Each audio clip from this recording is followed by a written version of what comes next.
मनुष्य के लिए कब से चुना गया? आदि से। जब मनुष्य की रचना हुई, जब आदम को परमेश्वर ने रचा, तो सबसे पहले उसके लिए स्वर्ग रचा। इसका मतलब क्या है? परमेश्वर इंसान को कहाँ रखना चाहते हैं? सुख में। स्वर्ग का मतलब है सुख, शांति, कोई दर्द नहीं, कोई पीड़ा नहीं, कोई पैसे का झंझट नहीं है। कहाँ से कमाएंगे, कहाँ से खाएंगे, क्या होगा? वहाँ पर हर प्रकार के फल लगे हैं। पहले से आदम के लिए प्रभु ने हर एक अरेंज करके रखा है। लेकिन चुनाव मनुष्य का था कि वो जीवन को चुने या मृत्यु को। परमेश्वर उसका चुनाव था। परमेश्वर ने बोला था ये फल नहीं खाना, लेकिन उसने चुनाव किया था कि भले और बुरे का ज्ञान का वृक्ष का फल खाया, और इस कारण वो क्या हो गया? उस स्वर्ग से बाहर हो गया। लेकिन शुरू से परमेश्वर ने चुना क्या इंसान के लिए? स्वर्ग। हालेलुया। क्या चुना परमेश्वर ने सबसे पहले? स्वर्ग। और वो यही चाहता है कि आपकी आंखों में आंसू ना हो, आपको कोई पीड़ा ना हो, आपको कोई दर्द ना हो। आज बहुत सारे लोग ये सोचते हैं नहीं, जो प्रभु की मर्जी है, जो साड़ी जिंदगी प्रभु की इच्छा है। तकलीफ जो है, जो पीड़ा है, जो आपके जीवन में जो गरीबी है, ये प्रभु की इच्छा नहीं है। हालेलुया। ये किसकी इच्छा है? शैतान की। मैं हमेशा बताती हूँ, संसार में दो ताकतें काम करती हैं। जिसको हम फॉलो करते हैं उसी के फल हमारे जीवन में आने लगते हैं। हालेलुया। तो परमेश्वर ने शुरू से क्या चुना? स्वर्ग। और किसको देगा? कहता है दहनी और वालों को। इसको जब परमेश्वर के न्याय सिंहासन के सामने हम बैठेंगे तो क्या होगा? वहां पर खड़े होंगे जब, तो वहां पर क्या होगा? प्रभु न्याय करेंगे। ये भेड़े हैं, इनको क्या करो? मेरे दहनी ओर काट दो, सज्जे हाथ काट दो, राइट साइड काट दो। और जो बकरियां हैं उनको क्या करो? मेरे बाईं ओर काट दो, लेफ्ट साइड काट दो। क्यों? अब भेड़ और बकरी में फर्क क्या है? हालेलुया। भेड़ और दो तरह कलीसिया, जब चर्च में जब हम आते हैं, दो तरह के लोग कलीसिया के अंदर होते हैं। हालेलुया। एक वो जो सिर्फ और सिर्फ परमेश्वर पर भरोसा रखते हैं। अगर आप वचन को सुन रहे हैं तो ये आशीष आनी। अगर आप यही देखेंगे ऊपर नीचे कौन जा रहा है, तो वो ब्लेसिंग आपसे छूट जाएगी। सुने ध्यान से। हालेलुया।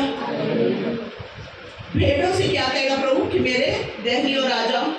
और बकरियों से क्या बोलेगा? अब कलीसिया के अंदर दो तरह के, दो प्रकार के लोग हैं। एक है भेड़े। भेड़ का मतलब क्या होता है? भेड़ का मतलब है हर परमेश्वर की मर्जी के सामने चुपचाप मुंह बांध रख के उसकी इच्छा को पूरा करने वाली। हालेलुया। उसमें कोई अपनी इंटेलिजेंस ही नहीं, कोई चालाकी नहीं है, कोई बच्चों के समान। यीशु मसीह ने बोला मेरे पास आना तो कैसे आओ? एक बच्चे के समान। वो वचन को सुनती है, हर बात को मानती है, हर प्रभु की इच्छा के सामने सिर झुकाती है कि परमेश्वर तेरी इच्छा पूरी हो। इसलिए यीशु मसीह को एक मेमने के साथ कंपेयर किया गया कि वो ऊन कुतरने वाली भेड़ के समान चुपचाप और शांत रहा और उसने अपना मुंह नहीं खोला। मतलब भेड़ की आप कुतरेंगे, वो आपको लात नहीं मारेगी, वो कुछ नहीं करेगी, वो चुपचाप खड़ी रहेगी। अगर बकरी का दूध आप लेंगे तो वो उछलेगी, उसमें मेंगने डालेगी। इसी तरह कलीसिया में दो प्रकार के लोग हैं। एक वो हैं जो समर्पित हैं प्रभु। क्या है? समर्पित है, प्रभु की इच्छा को पूरा करने वाले। और दूसरे हैं बकरियों के जैसे। और वो कौन है? जो मैं करते रहते हैं। मैं ऊंचे धर्म से आता हूँ, मैं बहुत पढ़ा लिखा हूँ, मैं ये करता हूँ, मैं वो, जो अपनी धार्मिकता के ऊपर विश्वास करते हैं। मैं बहुत प्रेयर करने वाला हूँ, मैं उपवास रखता हूँ, मैं दशमांश देता हूँ, मैं ये करता हूँ। एक लोग वो हैं जो परमेश्वर पर भरोसा रखते हैं, और एक वो हैं जो अपनी धार्मिकता पर भरोसा रखते हैं। जब मैं ऐसा कर रहा था तब ऐसा हुआ। हमारी दुआएं भी ऐसी होती हैं। मैंने प्रभु से ऐसा बोला तब प्रभु ने ऐसा किया। हालेलुया। मैं आपको बताती हूँ, अगर प्रभु का अनुग्रह है तो वो आपको बोलने तक भी नहीं देते। हालेलुया। नेगेटिव एक शब्द नहीं बोलने देंगे। आज सेम ऐसा हुआ कि जब मेरे को स्टोरी याद आ गई, बाइबल में लिखी है कि यूहन्ना का जन्म होना था, लेकिन उसका पिता जो है वो विश्वास नहीं कर पा रहा था कि ऐसा होगा कि मेरे घर में संतान हो सकती है। स्वर्गदूत ने दर्शन दिया, कहता है तेरे घर में बेटा। कहता कैसे होगा? कहता तू अविश्वासी है, तू घर जाकर भी क्या करेगा, मुँह से बोलेगा कि ये कैसे हो सकता है, और जब तू नेगेटिव बोलेगा तो वो होना नहीं है। हालेलुया। और इसलिए परमेश्वर ने क्या किया, उसके मुंह को बंद कर दिया। हालेलुया। आज सुबह भी सेम ऐसा हुआ, जब अनुग्रह होता तो वो हमें बोलने भी नहीं देता। आज सुबह क्या हुआ कि बिल्कुल 10:30 बजे लाइट चली गई। आपको पता जो पहले यहाँ पर थे, लाइट चली गई यहाँ पर। तो जैसे ही लाइट गई तो बेटी बोलती, कहती लाइट चली गई अब क्या करें, जनरेटर मंगवाए। तो जैसे मैंने बोलने के लिए मुंह खोलने लगी कि मैं यही सोच रही थी कि हाँ जनरेटर मंगवा लो, तो ये क्या हो जाता, मतलब वो जो प्रभु करना चाहते थे वो नहीं होना था। तो इसने कॉल किया ऑफिस में, इलेक्ट्रिसिटी में कि लाइट नहीं चली। कहते 4 बजे तक काटना है, आनी नहीं आज लाइट। तो कहती हम जनरेटर मंगवाएं। तो जैसे इसने बोला तो मैं अभी बोलने लगी, तो मेरे जैसे मैं बोलने लगती हूँ खांसी आती है। 2-3 बार मैंने बोलने की कोशिश करी, लेकिन मेरे से बोला नहीं गया। तो क्या हुआ, मैंने सोचा कुछ हो रहा है, ये मैं आंसर क्यों नहीं दे पा रही। तो मैंने बोला चलो प्रभु की इच्छा पूरी हो।